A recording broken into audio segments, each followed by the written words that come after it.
मेरे प्यारे दोस्तों, सबसे पहले आप सबों को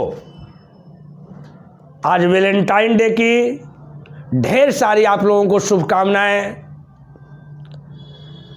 हम लोग अभी कुछ दिनों से लगातार एनटीपीसी के एनालिसिस को देख रहे थे, लेकिन 13 तारीख के डेट में कोई भी एग्जाम एनटीपीसी का नहीं हुआ है।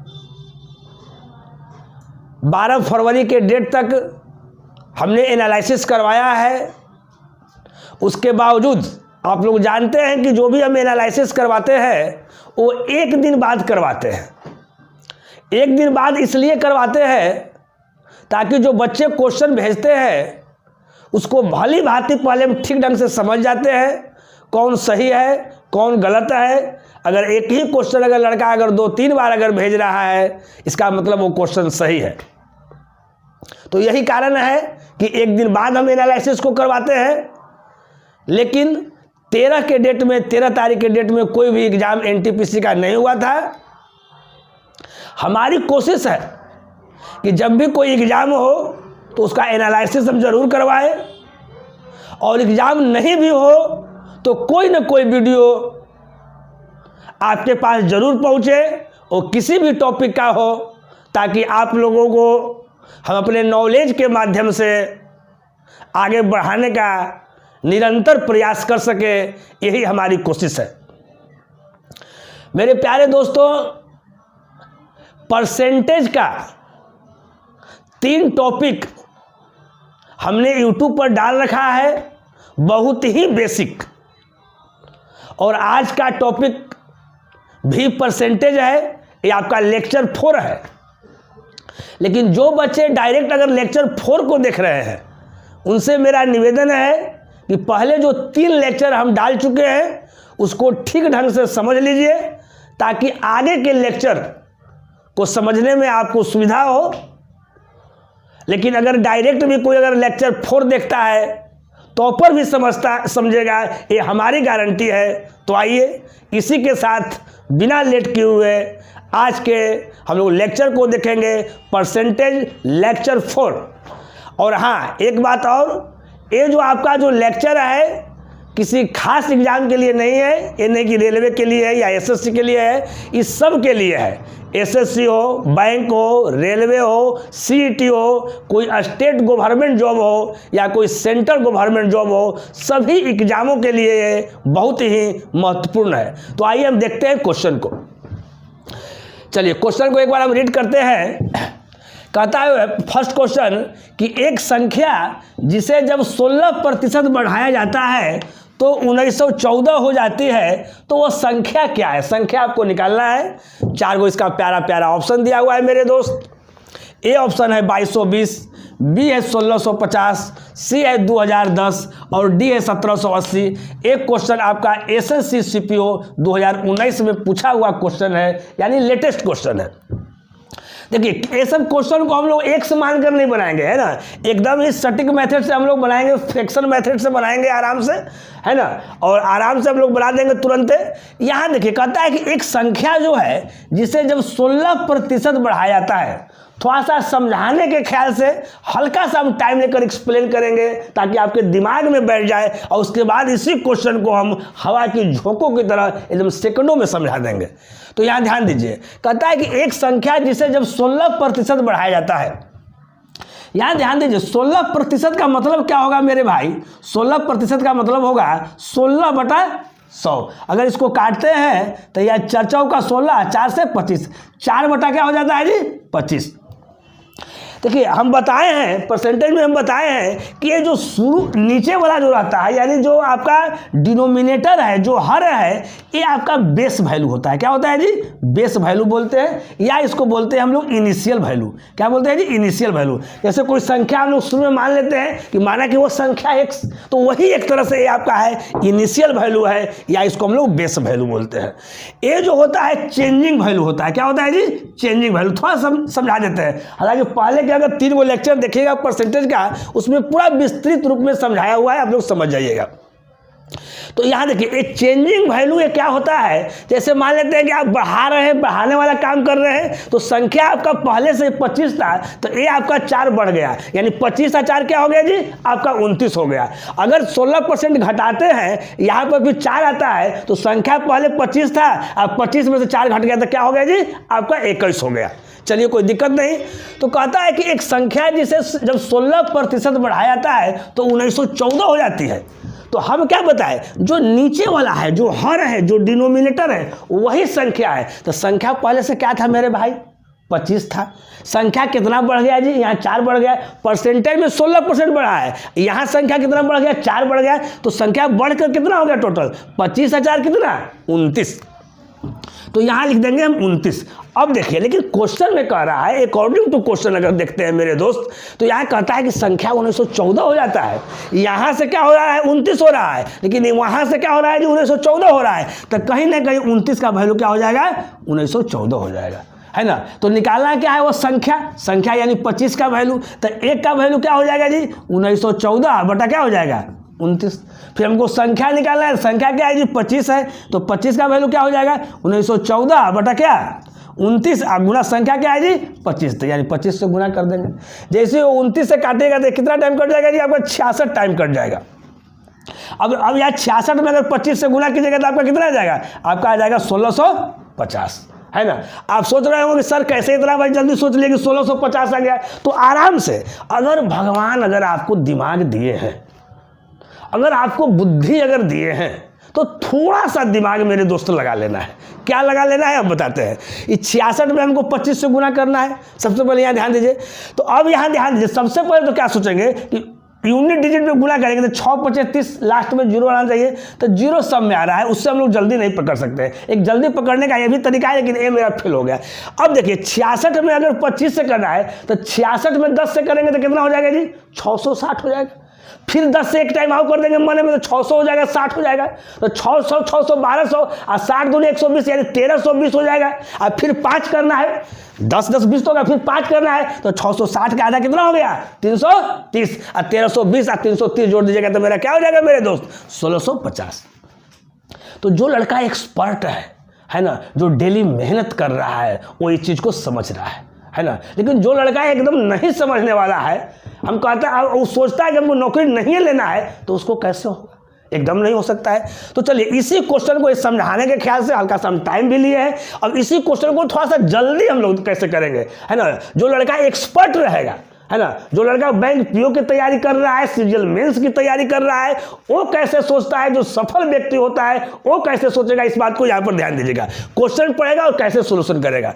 एक संख्या जिसे जब 16% बढ़ाया जाता है, जैसे 16% है, इसका मतलब है कि वो 4 बटा क्या है जी, 25 है। यानी संख्या मेरा 25 है, बढ़ गया 4 तो कितना हो गया जी, 29। तो 29 बराबर कितना हो जाएगा जी, 1914। तो 1 बराबर कितना हो जाएगा जी, 1914 बटा 29। तो संख्या निकालना है, इसलिए 25 का वैल्यू यानी 1914 बटा 29 गुना क्या, 25, आपका बन गया। चलिए, अगर आप लोगों को सॉल्यूशन अगर अच्छा लगा तो अभी के अभी तुरंत लाइक कीजिए, कोई बकाया उकाया नहीं। चलिए ओके, चलिए नेक्स्ट क्वेश्चन है मेरे भाई आपके सामने, सेकंड क्वेश्चन है। एक बार क्वेश्चन को हम पढ़ देते हैं, बहुत ही प्यारा क्वेश्चन है और बहुत ही खूबसूरत क्वेश्चन है। क्या क्वेश्चन है, जरा देखिएगा। उत्तीर्ण होने हेतु आवश्यक अंक 40% है, किसी छात्र को 250 अंक मिलते हैं, परंतु फिर भी वह 38 अंकों से अनुत्तीर्ण हो जाता है। अधिकतम अंक क्या है, इसका 4 को प्यारा प्यारा ऑप्शन है। ए ऑप्शन आपका 800 है, बी 720 है, सी 840 है और डी क्या है जी, आपका 750 है। देखिए एक क्वेश्चन जो है वो मेंस 2017 में पूछा हुआ क्वेश्चन है, सीजीएल मेंस 2017 में पूछा हुआ क्वेश्चन है। देखिए लड़के के दिमाग में रहता है कि मेंस का जो क्वेश्चन जो होता है वो बहुत ही टफ होता है, लेकिन ऐसा कुछ नहीं है। अगर आप सॉल्यूशन देखिएगा तो आपको समझ में आ जाएगा, है ना, क्या टफ है क्या ईजी है। चलिए यहाँ ध्यान दीजिए, कहता है कि उत्तीर्ण होने हेतु आवश्यक अंक 40% है। समझाने के ख्याल से थोड़ा सा हम एक्सप्लेन कर देते हैं ठीक से, उसके बाद हवा के झोंकों की तरह समझ लीजिएगा। कहता है कि उत्तीर्ण होने के लिए आवश्यक अंक अगर 40% है, यानी कम से कम 40% आएगा, है ना। जो भी आपका अधिकतम अंक है उसका अगर 40% आता है, जो भी फुल मार्क्स है उसका 40% आता है, तो आप पास समझा जाएगा आपको। किसी छात्र को 250 अंक मिलते हैं, बताइए, परंतु वह 38 अंकों से अनुत्तीर्ण हो जाता है। बताइए जी, एक आध 2 अंक से नहीं फेल होता है। क्या अंक से फेल हो जाता है जी? 38 अंक से हो जाता है फेल। बताइए, इसका मतलब है वो लड़का नहीं पढ़ता होगा, है ना। चलिए, पास फेल होते रहेगा, लेकिन आगे हम लोग देखते हैं। तो कहता है कि अधिकतम अंक क्या है। यहाँ देखिए मेरे प्यारे दोस्त, यहाँ जो उत्तीर्ण अंक जो है 40% है। कितना है जी? अगर परसेंटेज की बात करते हैं तो कितना है जी? 40% है। उस बंदे को 250 अंक आता है, लेकिन अगर वो 250 अंक आने के बावजूद अगर 38 अंकों से अगर फेल हो जाता है, इसका मतलब है कि इस 250 अंक में अगर 38 अंक जोड़ देते हैं तो बेचारा वो क्या कर जाता है? पास कर जाता है, यानी अपना बैतरणी नदी पार कर जाएगा। तो 250 में 38 जोड़ेंगे तो 50 और 30 80 और 8 88, यानी 40% में कितना हो जाएगा? 288। कहीं कोई दिक्कत नहीं, क्योंकि अगर इसमें अगर नंबर जोड़ेंगे तो वो भी 5 अंक हो जाएगा। आई भी हमारा परसेंटेज में 5 अंक है, दोनों 5 अंक को हम इक्वल कर दिए। अब कह रहा है कि अधिकतम अंक क्या है, तो अधिकतम अंक यानी 100%, यानी आपको 100% का वैल्यू निकाल देना है। ये 40% का वैल्यू दिया हुआ है। तब देखिए, अगर 40% का वैल्यू 288 है, तो यहाँ देखिए अगर इसमें 4 से अगर भाग कर देते हैं, जैसे 4 से भाग कर देंगे तो क्या हो जाएगा? 10% हो जाएगा। अब 4 से भाग क्यों किया ये आपको बताएंगे। तो इधर 4 से भाग किए तो इधर भी 4 से भाग करेंगे, तो यह 4 7 कितना हो जाएगा? 28 और 4 दूनी 8। अब देखिए, तो हमको तो निकालना भाई 100% का वैल्यू है ना। तो 100% का मतलब क्या है? ये 10% का वैल्यू निकाले। 100% का मतलब है कि इसमें एक जीरो और हम लगा देंगे, तब नहीं 100% होगा जी। तो इधर अगर एक जीरो लगाएंगे तो इधर भी एक जीरो लगा देंगे, यानी 100% का वैल्यू कितना हो जाएगा? 720। कहीं कोई दिक्कत नहीं।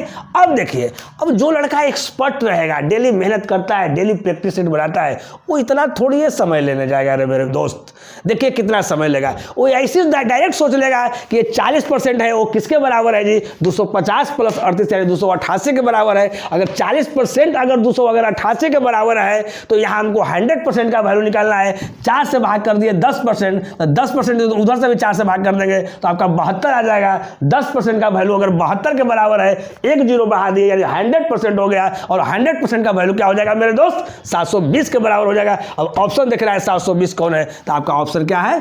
आपका बी है। नेक्स्ट क्वेश्चन है मेरे दोस्त, इस क्वेश्चन को हम फिर से रिपीट किए, ये वही क्वेश्चन को रिपीट नहीं किया है, इसमें डाटा थोड़ा सा इसमें चेंज है। देखिए, हम आप लोग को ये दिखाना चाह रहे हैं कि इसके जो पहले वाला जो क्वेश्चन था वो मेंस में पूछा था, और वो मेंस कब पूछा था जी? 2017 में पूछा था। और ये जो क्वेश्चन है आपका टियर 1 में पूछा है, एसएससी सीजीएल में पूछा है, और 2000 में क्वेश्चन पूछा गया था, है ना। यानी 2000 के बाद फिर 2017 में यानी उसी पैटर्न पर ये फिर से क्वेश्चन पूछा गया था। इसलिए देखिए, बहुत सारे लड़के के दिमाग में ये रहता है कि ये लेटेस्ट क्वेश्चन है, वो ओल्ड क्वेश्चन है।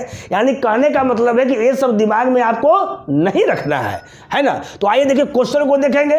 जो लड़का पीछे वाला क्वेश्चन को देखा है, क्वेश्चन जैसे ही पढ़ेगा तुरंत आंसर मार देगा। देखिए कैसे आंसर मारता है, एक बार क्वेश्चन को मैं पढ़ता हूँ। थर्ड क्वेश्चन, एक परीक्षा में उत्तीर्ण होने के लिए 40% अंक अनिवार्य है। एक प्रतियोगी को 220 अंक प्राप्त होता है और वह 20 अंकों से फेल हो जाता है, तो परीक्षा में अधिकतम अंक जो है वो कितने थे? ऑप्शन है ए 600, बी है 400, सी है 450 और डी कितना है जी? 300 है।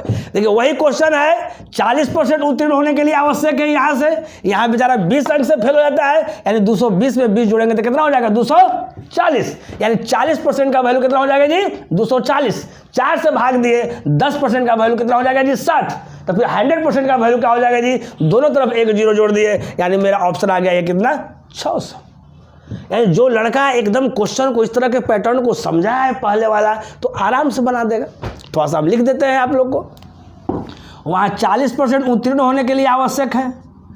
ये बेचारा 20 अंक से फेल हो जाता है, 220 अंक आता है, उसके बावजूद भी 20 अंक से फेल हो जाता है। तो इस अंक को हम लोग जोड़ते हैं तो 220 और 20 क्या हो जाएगा?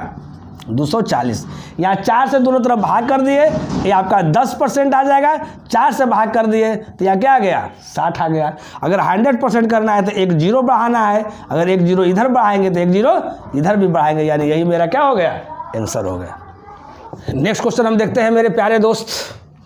क्वेश्चन नंबर 4 कहता है कि राघव अपनी आय का 80% खर्चा करता है। यदि उसकी आय में 12% की वृद्धि होती है और बचत में 10% की कमी होती है तो उसके खर्च में वृद्धि प्रतिशत क्या होगी। इसका 4 गो प्यारा प्यारा ऑप्शन दिया हुआ है। आपका ए है 17.5, बी है 22, सी है 16 और डी है 20.5। जो भी ऑप्शन है ये आपका परसेंटेज में ऑप्शन दिया हुआ है। एक क्वेश्चन आपका सीजीएल मेंस 2019 का पूछा हुआ क्वेश्चन है, मेंस लेवल का क्वेश्चन है। लेकिन हम लोग देखते हैं हम लोग कितना आसानी पूर्वक इस क्वेश्चन को हम लोग बनाते हैं। देखिए एक क्वेश्चन जो है आय, खर्चा और क्या और सेविंग पर और बचत पर क्या है जी आधारित क्वेश्चन है ना। आय, खर्चा और बचत पर आधारित क्वेश्चन है। तो जब इस तरह का जब क्वेश्चन हो है ना, आय व्यय बचत पर जब आधारित क्वेश्चन हो तो उसको कैसे बनाएंगे, थोड़ा सा समझाने के ख्याल से थोड़ा सा हम टाइम लेंगे। उसके बाद हवा के झोंकों की तरह हम बात करेंगे आपसे। देखिए इसका मेन जो है बेसिक कंसेप्ट क्या है, इसका फॉर्मूला क्या है देखिएगा। इनकम बराबर क्या फॉर्मूला होता है मेरे दोस्त, एक्सपेंडिचर और प्लस क्या होता है सेविंग्स, है ना। इनकम बराबर क्या होता है एक्सपेंडिचर और प्लस क्या होता है जी सेविंग होता है। अगर हम हिंदी में अगर लिखना चाहते हैं तो इसको लिखेंगे आय बराबर एक्सपेंडिचर मतलब खर्चा या व्यय, खर्चा या क्या है जी व्यय, दोनों में से कुछ बोल सकते हैं, है ना। और प्लस क्या है जी सेविंग मतलब क्या होता है बचत, है ना।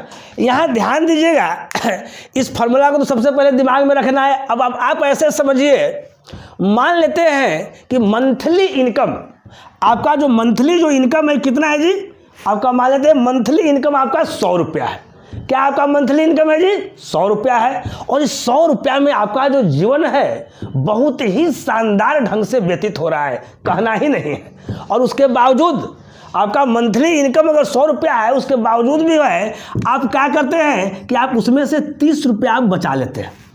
30 रुपया कितना क्या कर लेते हैं जी बचा लेते हैं। इसका मतलब है अगर आपसे कोई पूछेगा, अगर ऐसे अगर नॉर्मली कोई पूछेगा है ना कि अगर आपको इनकम 100 रुपया है और लास्ट में आप 30 रुपया क्या कर लेते हैं बचा लेते हैं, यानी पॉकेटवा में आपका 30 रुपया बच जाता है, इसका मतलब खर्चावा कितना होता है जी, तो बोलेगा सर खर्चावा 70 रुपया होता है, तो यहाँ आप क्या कर देंगे कि 70 कर देंगे। नहीं, अब देख लीजिए है ना, ये जो चीज़ जो है इस फार्मूला पर सेट होता है कि नहीं होता है। तो देखिए इस 100 है और 70 और 30 जोड़ दिए तो क्या हो गया 100 हो गया, कहीं कोई दिक्कत नहीं है।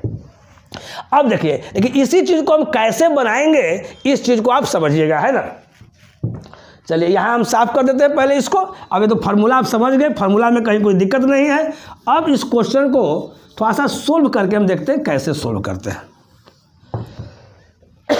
ध्यान दीजिएगा, देखिए अब एक बात और मैं बता देता हूं, इस तरह के जब कभी क्वेश्चन आपको एग्जाम में मिले, हर एग्जाम में होता है, एसएससी की बात है, बैंक की बात है, रेलवे की बात है या किसी और एग्जाम की बात है, अगर डाटा अगर आसान हो एकदम परसेंटेज में लिखा हुआ है तो आप 100 मान के बना लीजिए। अगर जहां फ्रैक्शन में दिया हुआ है 33.1/3, 14.2/7 कुछ भी अगर दिया हुआ है तो वहां पर आप फ्रैक्शन मेथड से उसको आप सॉल्व कीजिए।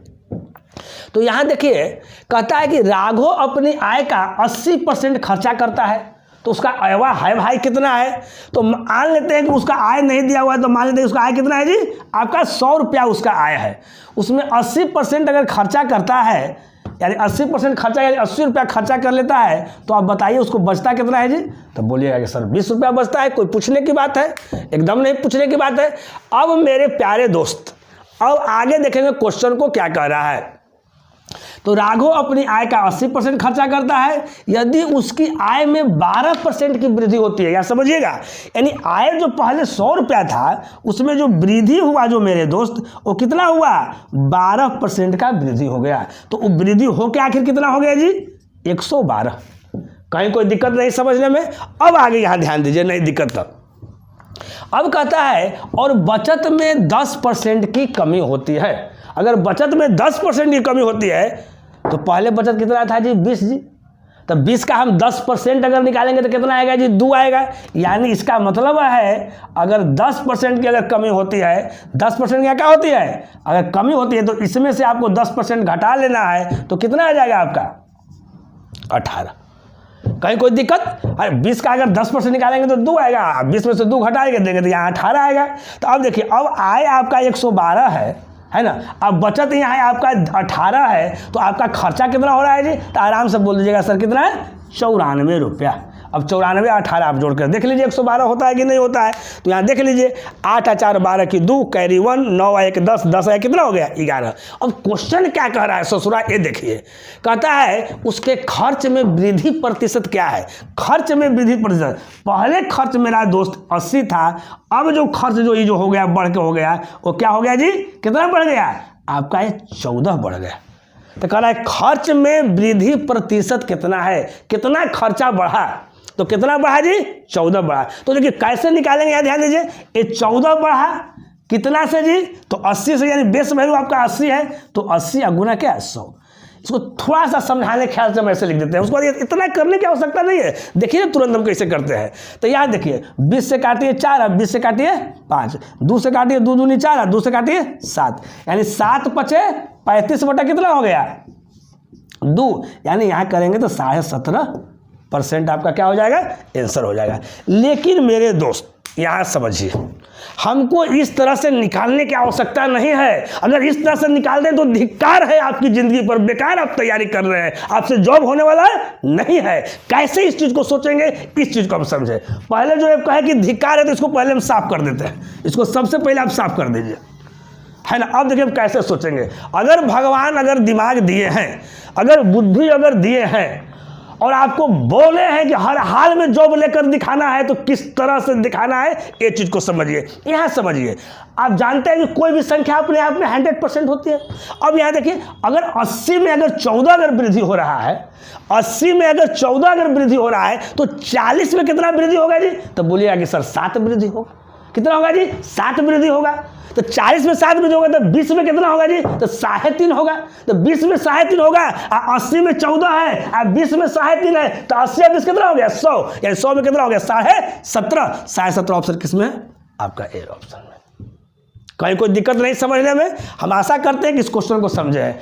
अब देखिए एक बात बता देते हैं, इसी को अगर हम बढ़ा कर कहे, यहाँ बोल रहा था कि 12% की वृद्धि हुआ, तो 100 में 12% बढ़ा दी, 112 किए। अगर बढ़ाकर नहीं भी करेंगे तो उसके बावजूद भी इस तरह के क्वेश्चन को हम लोग कैसे बनाएंगे, एक और तरीका हम इसी में देखते हैं, जरा ध्यान दीजिएगा। चलिए इसको हम हटा देते हैं। देखिए अब नहीं कैसे करेंगे, थोड़ा सा अंतर रहेगा। थोड़ा सा क्या अंतर रहेगा मेरे भाई? देखिएगा थोड़ा सा अंतर। अब यहाँ देखिए, चलिए ये तो पहली का लाइन आप समझ रहे हैं। अब कहता है कि राघव अपनी आय का 80% खर्चा करता है, यहाँ समझ गए। यदि उसकी आय में 12% की वृद्धि हो रही है, तो डायरेक्ट जो 12% की वृद्धि हो रही है ना, डायरेक्ट 12% की वृद्धि हो रही है, तो 100 का 12% निकालेंगे तो कितना आ जाएगा? 12 रुपये आ जाएगा। हम डायरेक्ट अपनी 112 नहीं लिख रहे हैं, इतना ऐसे लिख रहे हैं, उसके बावजूद भी आंसर क्या आएगा? सेम आएगा। अब समझिए, अब कहता है कि बचत में 10% की कितना आ रहा है? कमी हो रहा है। बचत में 10% की कमी, तो अगर 20 का अगर 10% निकालेंगे तो कितना आएगा? 2। तो अगर कमी आएगा तो इसको हम लोग माइनस में डिनोट करेंगे, यानी -2 का कमी। तो अब बताइए, फार्मूला तो यही होता है कि आय बराबर व्यय प्लस बचत। तो ये तो 12 है। अब यहाँ पर, यहाँ देखिए, यहाँ पर जो खर्चा कितना हो रहा है जी? तो आप बोलिएगा कि खर्चा कितना हो रहा है यहाँ? तो बोलिएगा सर कि 14 रुपया खर्चा हो रहा है, क्योंकि अगर इसको जोड़ेंगे तो हमको इसको वाला आना चाहिए, 12 आना चाहिए। तो यहाँ अगर प्लस करते हैं तो 14, आप प्लस माइनस क्या हो जाएगा? माइनस। 14 में से 2 जाएगा, कितना बचेगा? 12। ये डायरेक्ट लिखे हैं। अब देखिए यहाँ समझिएगा, अब थोड़ा सा आसान हो गया। अब कहता है उसके खर्च में वृद्धि प्रतिशत क्या है। तो जो पहले वाला जो मेथड था उतना नहीं करने जाएंगे, ये डायरेक्ट आपका वृद्धि हुआ। तो अभी हम बताएं 80 पर 14 हुआ है, तो 40 पर कितना हो जाएगा जी? तो 7 हो जाएगा। तो 20 पर कितना हो जाएगा जी? 3.5 हो जाएगा। और 14 और 3.5 कितना हो जाएगा? 17.5%, यानी आपका आंसर हो गया 17.5%। नेक्स्ट क्वेश्चन है 5 क्वेश्चन। कहता है कि रवि सूर्या से 12 साल छोटा है। रवि की आयु उसकी और सूर्या की आयु के योग का 40% है। आज से 9 वर्ष बाद सूर्या की आयु क्या होगी? इसका 4 को प्यारा प्यारा क्वेश्चन ऑप्शन है आपका। ए है 24 वर्ष, बी है 36 वर्ष, सी है 45 वर्ष, डी है 33 वर्ष। एक क्वेश्चन आपका CGL 2017 में पूछा हुआ क्वेश्चन है। चलिए देखिए इस क्वेश्चन को हम कैसे बनाएंगे। देखिए कहता है कि रवि जो है, एक रवि है, कहता है कि सूर्या से 12 साल छोटा है ना। सूर्या से जो है वो कितना साल छोटा है जी? 12 साल छोटा है। कितना छोटा है जी? 12 साल छोटा है। चलिए दिमाग में रखिएगा इस बात को। अब आगे कहता है कि रवि की जो आयु है, थोड़ा सा इधर समझाने के ख्याल से लिख देते हैं। रवि की जो आयु है वो क्या आयु है बाबू? रवि की आयु उसकी मतलब खुद की और सूर्या की आयु के योग का 40% है। यानी इसका क्या है जी? 40%, यानी 2 क्या है? 5। तो अब यहाँ देखिएगा इसको कैसे हम करेंगे। ई आर यानी रवि, आई क्या है? रवि या प्लस सूर्या, इधर गुना में है तो भाग में आएगा, तो 2 क्या हो जाएगा? 5। ये जो है हम आपको समझाने के ख्याल से लिख रहे हैं। यानी रवि का आयु अगर रेशियो में अगर 2 है, यहाँ समझिएगा, अगर 2 है तो रवि और सूर्या दोनों का मिला के कितना है? दोनों मिला के कितना है? 5 है। तो दोनों मिला के 5 है, यानी ये कितना हो जाएगा? आपका 3 हो जाएगा। अब देखिए अब क्वेश्चन क्या कहता है। कहता है कि रवि सूर्या से 12 साल छोटा है। रवि जो है ना बाबू, इस सूर्या से, एकरा से कितने साल छोटा है जी? 12 साल छोटा है। लेकिन यहाँ कितना छोटा है? यहाँ 1 छोटा है, यानी 1 यूनिट में छोटा है। तो कहीं ना कहीं 1 जो है से किसके बराबर है? इस 12 के बराबर है। तो कहता है कि आज से 9 वर्ष बाद सूर्या की आयु क्या होगी? तो अभी वर्तमान में निकाल देते हैं। तो वर्तमान में यहाँ 3 है, तो 1 यूनिट का वैल्यू 12 हो गया, तो 3 यूनिट का वैल्यू कितना हो जाएगा जी? 12 या 36। अब 9 वर्ष बाद कह रहा है, तो इसमें 9 क्या कर देंगे? जोड़ देंगे, यानी 36 + 9 यानी कितना हो जाएगा? 45। यानी ऑप्शन क्या आ जाएगा? आपका सी। अब यहाँ ध्यान दीजिए, जो लड़का एक्सपर्ट रहेगा वो ए वाला काम जो है ना एकदम नहीं करेगा। ए वाला काम अगर कर दिया तो नौकरी नहीं होगा। इसको मन में रखना है। इसको क्या रखना है जी? मन में रखना है। वो देखिए हवा की झोंकों की तरह कैसे उड़ाएगा। अगर जैसे यहाँ से पढ़ेगा कि रवि की जो आयु है और सूर्या की आयु, रवि की आयु उसकी और सूर्या की आयु के योग का 40% है, यानी यही समझ रहा है कि 2/5 है। यानी रवि अगर 2 है तो दोनों अगर 5 है तो सूर्या यानी 3 है। तो वहाँ देख रहे हैं कि 2 और 3 है, यानी यूनिट में 1 छोटा है। यूनिट में जो है रवि क्या है? 1 छोटा है, और वहाँ 12 साल छोटा है, यानी 1 यूनिट का वैल्यू क्या है जी? 12 साल का बराबर है। तो 3 यूनिट का वैल्यू कितना हो जाएगा जी? 36 साल हो जाएगा। 9 वर्ष बाद कह रहा है, उसमें 9 जोड़ देंगे, 36 और 9 कितना हो गया? 45। तो यहाँ हो गया 45। कहीं कोई दिक्कत नहीं। तो हम आशा करते हैं कि आज के जो भी क्वेश्चन हम परसेंटेज के बताए हैं सब लड़के ठीक ढंग से समझ रहे हैं, है ना। और आज का जो ये वीडियो है, आज का जो ये लेक्चर है, किसी एक एग्ज़ाम के लिए नहीं है। ये आपका एसएससी, बैंक, रेलवे, है ना, सीईटी, आपका जो गवर्नमेंट जॉब हो, स्टेट लेवल का हो, सेंटर लेवल का हो, सब के लिए है।